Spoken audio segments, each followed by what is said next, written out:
Meerpet murder కేసులో పోలీసులు సేకరించిన ఆధారాలు కీలకంగా మారాయి. ఇప్పటికే సీజ్ చేసిన ఆధారాలతో హత్యగా తేల్చేందుకు పోలీసులు డిసైడ్ అయ్యారు.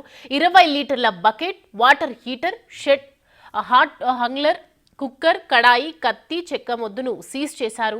ఆధారాలన్నింటిపై ఫింగర్ ప్రింట్, బ్లడ్ శాంపిల్స్ తీసుకున్నారు. అయితే బ్లూరేస్ టెక్నాలజీ ద్వారా సేకరించిన DNA, ఇంట్లో ఉపయోగించిన వస్తువుల ద్వారా హత్యకు ఆధారాలుగా చూపిస్తున్నారు. 9 రోజుల తర్వాత పూర్తి స్థాయిలో ఆధారాలు సేకరించారు పోలీసులు. బ్లూరేస్ టెక్నాలజీతో గురుమూర్తి ఇంట్లో సేకరించిన ఆధారాలను విశ్లేషించారు. దీని ఆధారంగానే గురుమూర్తి చేసిన అతి కిరాతకమైన దారుణాన్ని గుర్తించారు.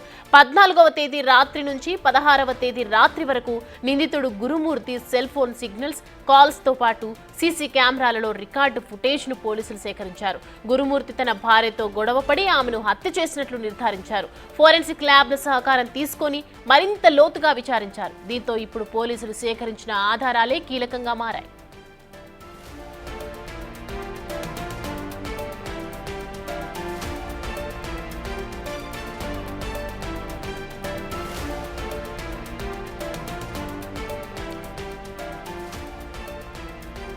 మీర్పేట్ మర్డర్ కేసుకు సంబంధించినటువంటి ఆధారాలు పోలీసులు సేకరించారు. ఇప్పుడు అవే కీలకంగా మారాయి. ఇప్పటికే సీజ్ చేసిన ఆధారాలతోనే హత్యగా తేల్చేందుకు పోలీసులు ఇక్కడ డిసైడ్ అయినట్లుగా తెలుస్తుంది. 20 లీటర్ల బకెట్, అలాగే వాటర్ హీటర్, షెడ్ హంగ్లర్, కుక్కర్, కడాయి, కత్తి, చెక్క మొద్దును సీజ్ చేశారు పోలీసులు.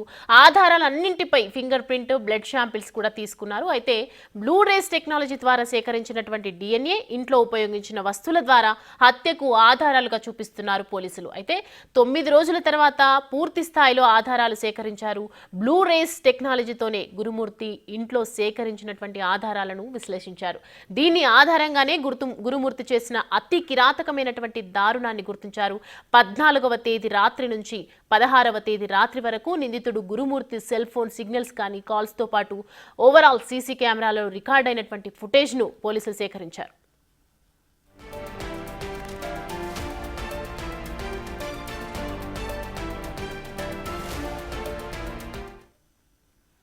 ఇక ఇదే అంశానికి సంబంధించి మరిన్ని అప్డేట్స్ మా ప్రతినిధి సాగర్ అందిస్తారు. సాగర్, పోలీసులు కొన్ని ఎవిడెన్స్ కూడా సేకరించారు ఈ కేసుకు సంబంధించి. గురుమూర్తి ఏవైతే ఆధారాలు అక్కడ విడిచిపెట్టాడో దీనికి సంబంధించి అసలు డీటెయిల్స్ ఏంటి పూర్తిగా?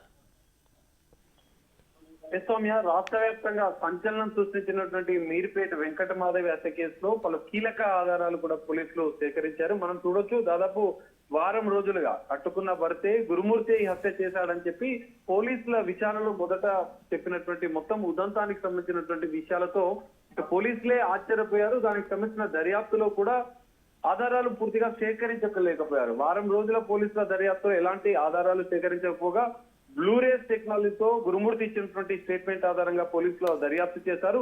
టెక్నికల్ ఎవిడెన్స్ కలెక్ట్ చేసినటువంటి పోలీసులు ఇటు అంటే వెంకటమాధవికి సంబంధించినటువంటి హత్య ఉదంతం అత్యంత దారుణంగా, కిరాతకంగా హత్య చేశానని గురుమూర్తి విచారణలో చెప్పడంతో దానికి సంబంధించిన టెక్నికల్ ఎవిడెన్స్ ను బ్లూరేస్ టెక్నాలజీ ద్వారా ఇటు వెంకటమాధవికి సంబంధించినటువంటి మృతదేహ ఆనవాళ్ళు ఒకటి కూడా దొరకకపోవడంతో ఆమెకు సంబంధించిన వెంట్రుకలు లేదా ఇంట్లో దొరికినటువంటి కొన్ని ఆనవాళ్లను కూడా ఇటు FSL ఫోరెన్సిక్ సైన్స్ లాబొరేటరీకి సంబంధించిన వారికి కూడా సేకరించి ఇటు క్లూస్ టీమ్ అందజేయడంతో DNA-కి సంబంధించినటువంటి టెస్ట్ చేయడం, DNA ని వారి పిల్లలతో వెంకటమాధవి తల్లి, వెంకటమాధవి పిల్లలతో కూడా సరిపోల్చి ఆ నివేదికను కూడా పోలీసులకు సమర్పించారు. సో ఈ నివేదికలో కూడా సంచలన విషయాలు బయటపడ్డాయి. ఇప్పుడు గురుమూర్తే వెంకటమాధవిని హత్య చేసినట్టుగా పోలీసులు నిర్ధారించారు. అతి కిరాతకంగా, అత్యంత దారుణంగా ముక్కలుగా చేసి అంటే వాటిని భాగాలను, శరీర భాగాలను కూడా మాంసపు ముద్దలుగా చేసి వాటిని చెరువులో కలపడం కావచ్చు, ఇటు వాటిని కొన్ని వాష్రూమ్ డ్రైనేజ్ లో కూడా వేసినట్లుగా కూడా గురుమూర్తి ఇట్లాంటి కీలక విషయాలు కూడా ఆయన విచారణలో చెప్పడంతో వాటికి సంబంధించిన కీలక ఆధారాలు కూడా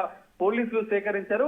కీలకంగా FSL రిపోర్ట్ ఆధారంగా, ఇటు DNA రిపోర్ట్ ఆధారంగా కూడా వీటిని టెక్నికల్ ఎవిడెన్స్ గా కూడా పోలీసులు కోర్టుకి సమర్పించున్నారు. అయితే అత్యంత దారుణంగా కట్టుకున్న భార్యను హత్య చేసినటువంటి గురుమూర్తికి మరి ఎలాంటి శిక్ష పడుతుంది అనేది కూడా వేచి చూడాలి. పోలీసులు కూడా దీనికి సంబంధించినటువంటి కీలక అంశాలు కూడా వెల్లడించే అవకాశం కూడా కనిపిస్తుంది. ఎందుకంటే ఇప్పటికే సంచలన విషయాలు బయటపడ్డాయి. మరి నిజంగానే గురుమూర్తి ఏ విధంగా హత్య చేశాడు, ముక్కలుగా చేశాడు, కుక్కర్ లో ఉడికించాడు, ఇలాంటి సంచలన విషయాలు బయటపడ్డ నేపథ్యంలో ఆ కుక్కర్ తో పాటుగా హత్యకు ఉపయోగించినటువంటి పూర్తిగా కొన్ని ఎవిడెన్స్ ను కూడా ఇంట్లో ఉన్నటువంటి కత్తులు, చెక్క ముద్దు, కుక్కర్, బకెట్ వాటర్ హీటర్ లో కూడా మాంసపు ముద్దలను ఉడికించినట్లుగా కూడా చెప్పిన నేపథ్యంలో ఆ బకెట్ ను వాటర్ హీటర్ ను ఇవన్నిటిని కూడా ఎవిడెన్స్ గా కూడా ఆధారాలుగా కూడా పోలీసులు నిరూపించినారు. ఎఫ్ఎస్ఎల్ రిపోర్ట్ ఆధారంగా వీటిని టెక్నికల్ ఎవిడెన్స్ గా కూడా కోర్టు ముందుకు కూడా గురుమూర్తిని ప్రవేశపెట్టే రిమాండ్ తరలించే అవకాశం ఉంది. అయితే పోలీసులు కూడా దీనికి సంబంధించినటువంటి విచారణ దర్యాప్తులో సంచలన విషయాలు కనిపెట్టిన నేపథ్యంలో వివరాలను కూడా అధికారికంగా వెల్లడించే అవకాశం ఉంది. మరి గురుమూర్తికి అత్యంత కిరాతకంగా హత్య చేసిన గురుమూర్తికి ఎలాంటి శిక్ష పడుతుంది అనేది కూడా వేచి చూడాల్సిన పరిస్థితి కనిపిస్తుంది.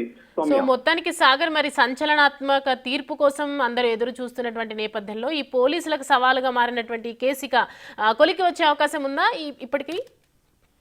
సౌమ్య, ఖచ్చితంగా. ఎందుకంటే ఎఫ్ఎస్ఎల్ రిపోర్ట్ ఆధారంగా టెక్నికల్ లూరేస్ టెక్నాలజీ ద్వారా కొన్ని శాంపిల్స్ సేకరించినటువంటి పోలీసులు ఇటు క్లూస్ టీమ్ కూడా కీలక ఆధారాలు సేకరించింది. ఎందుకంటే ఇప్పటి వరకు ఒక్క ఎవిడెన్స్ కూడా వారం రోజుల దర్యాప్తులో తెలియకపోవడంతో ఇటు క్లూస్ టీమ్ ఎఫ్ఎస్ఎల్ ఇచ్చిన శాంపిల్స్ లో వెంకట మాధవికి సంబంధించినటువంటి శరీరకు సంబంధించినటువంటి ఆనవాళ్ళు కొన్ని అంటే శరీర భాగాలకు సంబంధించిన ఒక tissue, blood samples, hair samples ఈ మూడింటిని ఫోరెన్సిక్ సైన్స్ ల్యాబొరేటరీకి పంపించారు. ఇదే సందర్భంలో డిఎన్ఏ తో మ్యాచ్ చేసాడు. ఎందుకంటే వెంకట మాధవిని నిజంగానే గురుమూర్తి చెప్పిన స్టేట్మెంట్ ఆధారంగానే ఆయన విచారణలో చెప్పినట్లుగా హత్య చేశాడా లేదా ఇంకేమైనా చేశాడా అన్న కోణంలో కూడా పోలీసుల దర్యాప్తు కొనసాగిన నేపథ్యంలో ఇటు ఎఫ్ఎస్ఎల్ కి ఇచ్చిన శాంపిల్స్ లో ఉన్నటువంటి డిఎన్ఏ ఇటు పిల్లల వెంకట మాధవి పిల్లలు వెంకట మాధవి తల్లితో పోల్చి చూసిన నేపథ్యంలో అది సేమ్ గా ఉన్నట్లుగా కూడా పోలీసులు నిర్ధారించారు. ఆ నివేదిక కూడా పోలీసులకు అందింది. ఈ నేపథ్యంలో దీన్ని టెక్నికల్ ఎవిడెన్స్ గా చూపడంలో ఇప్పటి వరకు బాడీకి సంబంధించినటువంటి ఆధారాలు